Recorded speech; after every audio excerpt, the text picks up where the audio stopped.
Yo, how's everybody doing today? It's your boy, Airboy, and I'm back doing another FanBoyAaron review. Hot damn, it's been a minute since I've done one of these.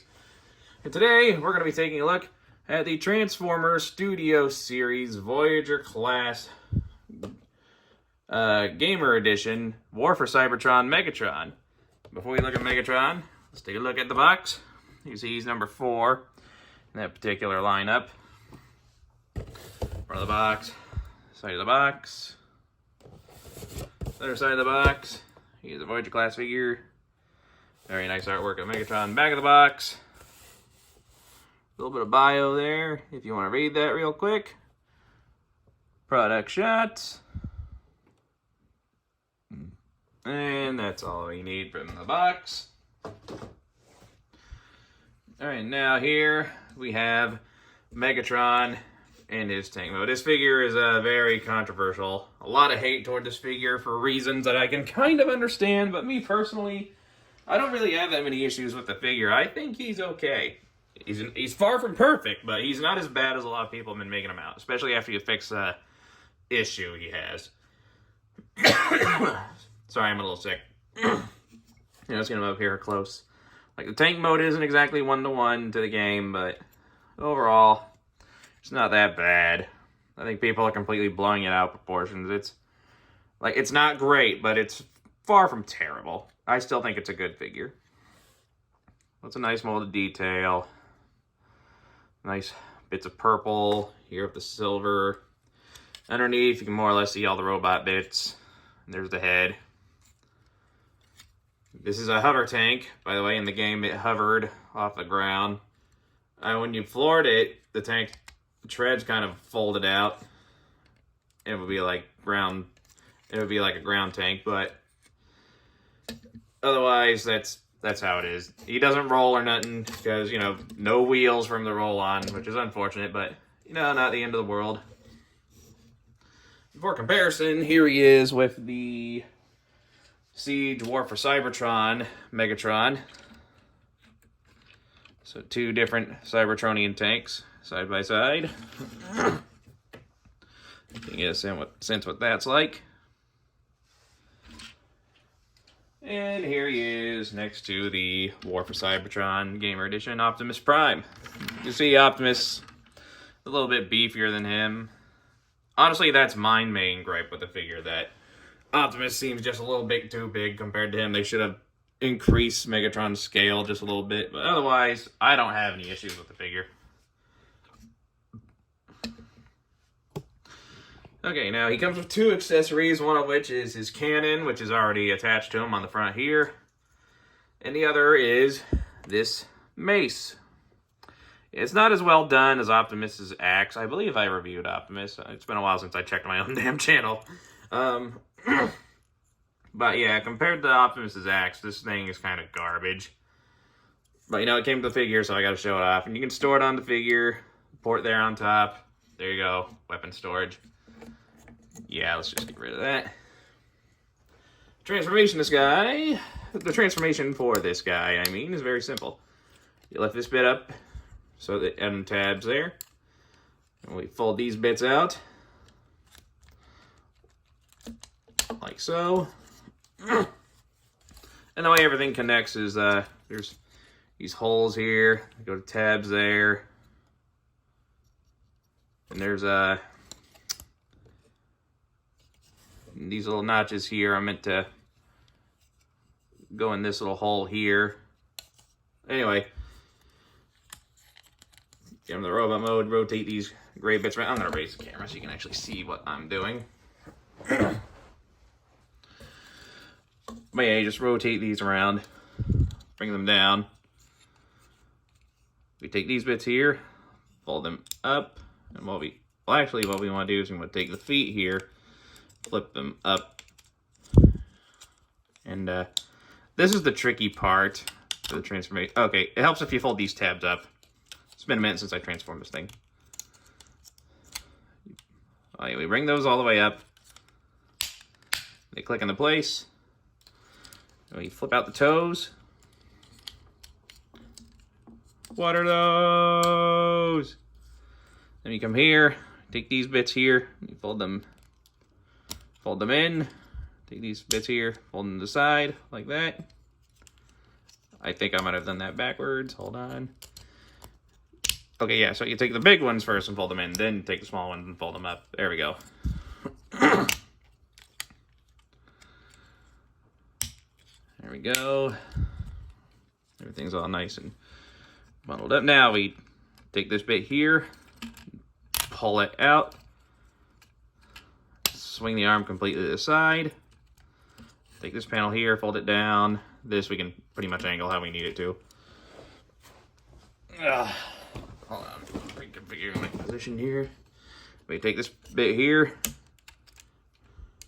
Well, first we want to remove the cannon, and then that'll give us free range with the arm. We can pop it loose, bring it up, and swing it around like that. We take this bit here, it's on a double hinge, just bring it up, and it'll tab into place right there.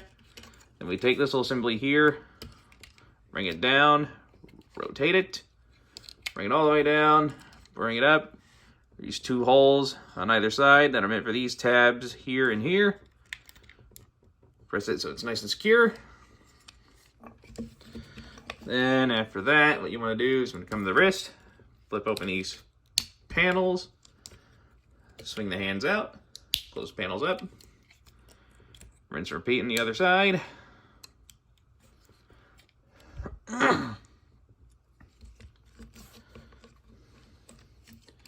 And here we have Megatron in his robot mode. Oh, to finish it up, you take the cannon, little post there, goes in the side of the arm right here. And there we go. Here we have Megatron in his robot mode. And yeah. Now, one of the main issues people have with this guy is it was not constructed correctly for some reason. And there were these two... Shit. Hold on. There we go. And the back of the legs here had these, like, tabs sticking out, which made it so you could only bend the legs about that far, which was kind of annoying. But it's an easy fix. Pair of toenail clippers, a box cutting knife to smooth it out. And now you got full range of the knee. Very easy fix. Again, my only real issue with the figure is the scaling, but we'll get to that here in a minute. Let's get a closer look here at Megatron's head sculpt. As you can see, very nice head sculpt. I do like the design of the head. The War for Cybertron designs were always some of my favorite designs for Optimus and Megatron.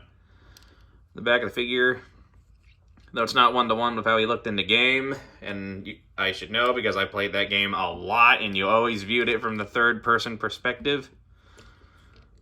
So yeah, this is not one-to-one with how he looked in the game, but still, it's a very clean-looking robot mode, if nothing else. I do appreciate that.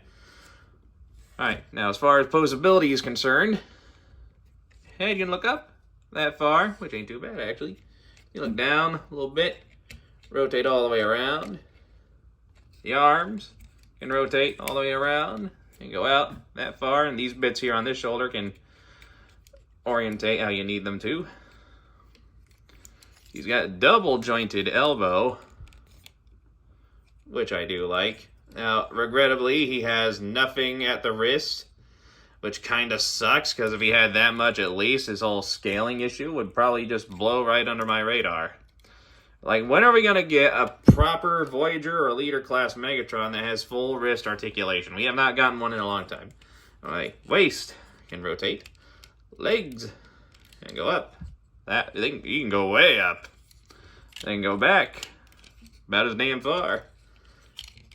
You can do full splits. No thigh rotation, but there is rotation at the knee, as well as, assuming you did the adjustment like I did, a little over 90 degree of a knee bend. And the feet do have some slight tilt and up and down. So he's not the most posable figure. Again, my one issue with posability being the lack of wrist articulation, which always seems to be the fucking case with Voyager scale Megatrons. Like, seriously, when are they going to fix that? Yeah, otherwise, this figure is pretty good. Like, again, I can understand other people's issues with it. Like, the whole quality control thing with the knees, and you know, the weapons aren't that good either. But overall, I don't think it's a terrible figure. I think it's pretty good. Like, is it the best Megatron figure? Not by a fucking long shot. But is it the worst? No, it is not. It is still a reasonably well done figure. And of course, if you want, you can give him his mace. So you can totally use that. But yeah, I don't like the look of that mace. That mace is, the weapons. I wish if nothing else, they would have poured a little more of the budget into the weapons. Fortunately, we got eBay for that. As aside from this Megatron, I also took the liberty of ordering an add-on kit for him. Done by the Matrix Workshop people. I don't know if they have a specific website. I just look for stuff on eBay. It comes with a new fusion cannon, which looks more accurate to the way it looked in the video game. An arm piece, specifically for the fusion cannon, I believe. A gap filler piece. I'm not 100% certain where it goes. We'll figure that out in a minute. An ammo clip for the fusion cannon, which I think is pretty neat.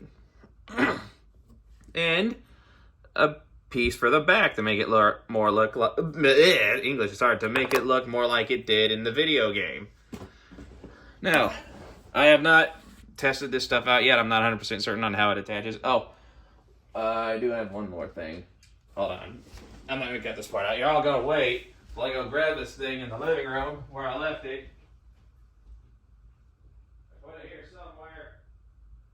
There. Damn it. There we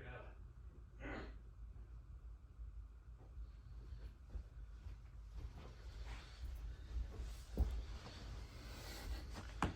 I also grabbed this mace, which is more accurate to the one he had in the video game.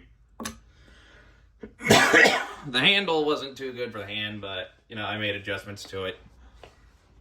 Now, let's figure out how all this stuff attaches. Ditch that old cannon. Now, let's have a little looky here. This panel goes on his arm, obviously, but here? Ah, yes, I think it goes there. Just like that. Ah, okay. Kind of dig that. Thickens up the arm a little bit. Take your cannon.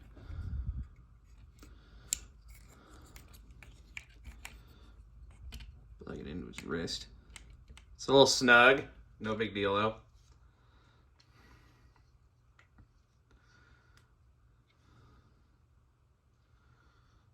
Oh, hold on. It's a little tight. I might end up taking a file or something to the peg to make it a little easier to fit on there, but there we go. More screen accurate cannon. I do dig that. The back piece, I guess it just plugs in back here. Oh, how about that? It does. Just plugs in back there. That's nifty. It makes his back stick out a bit more. But, you know, it's still more pleasant to look at, if nothing else. What's this little... Oh, I think this goes here. This little gap village. Squeeze in there. Is that not where it goes? Hold on.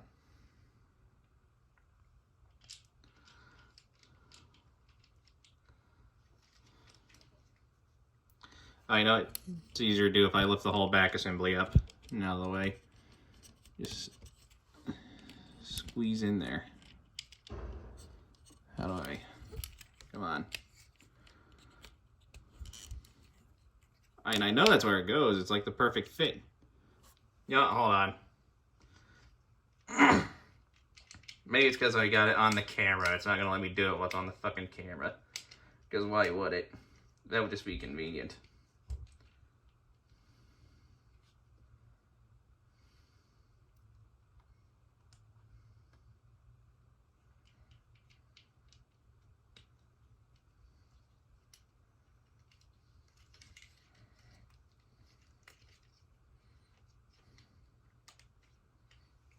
Okay, it's a little snug. Gonna have to force it in there. Hold on.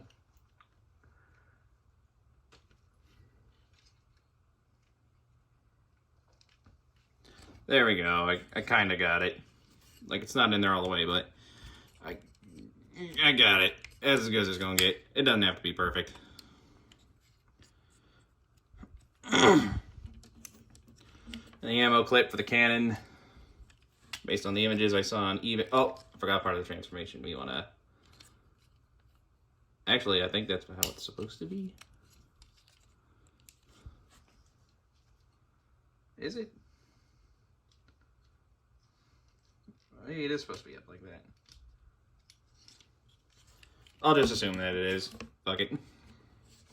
Anyway, ammo clip for the cannon. You just flip up this red part.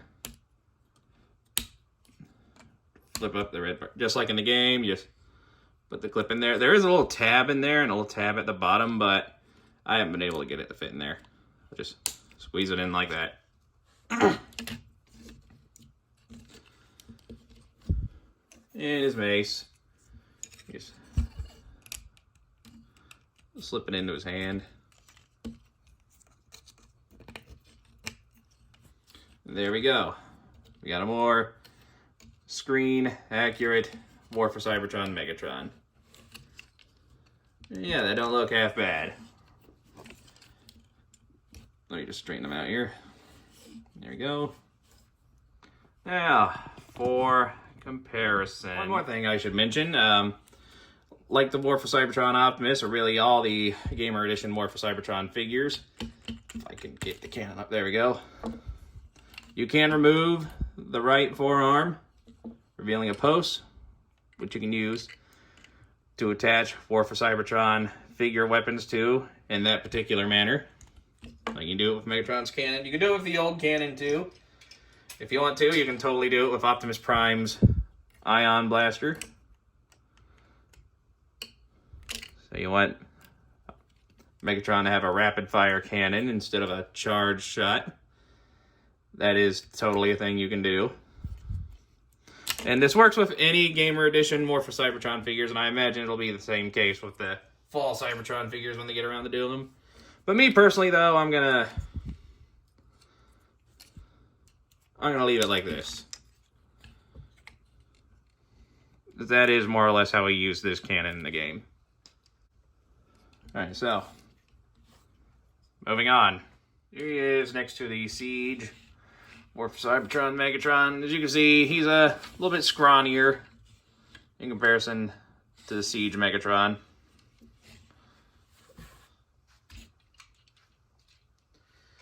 And here he is next to the Gamer Edition War for Cybertron Optimus Prime.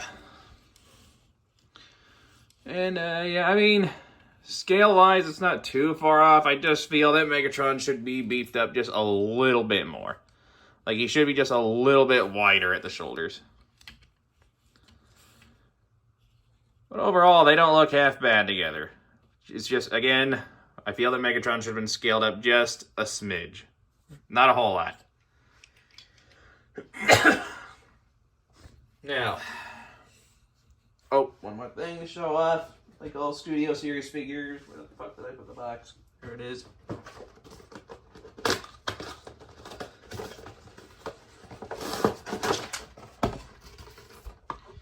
Comes with a little backdrop, optional display option. I believe that is the Triptychon Space Station, where you play as Megatron for the first time. But, you know, I don't use these damn things. And, where's my tape measure? Oh, there it is. As he stands from foot to head, he is approximately... If I can get him to stand up straight.